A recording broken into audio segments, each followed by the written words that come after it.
ম্যাজিকের কৌশলটা শিখিয়ে দিচ্ছি। এইটা এরকম ভাঁজ করলাম।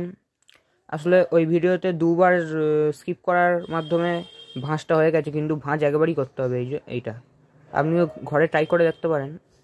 যে ভাঁজটা এরকম হয়েছে, এবারে দুটো সাইড টানতে হবে। এই যে এই সাইডটা আর এই সাইডটা টানলেই দেখা যাবে ওটা আর পড়ছে না, কিন্তু ভেতরেই আছে লোকানো।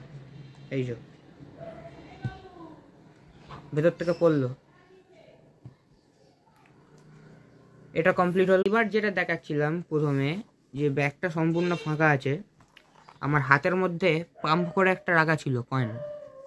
ওটা বন্ধ করার সাথে সাথেই আমি এই যে এই বন্ধ করছি, এই করছি, বন্ধ হয়ে যা।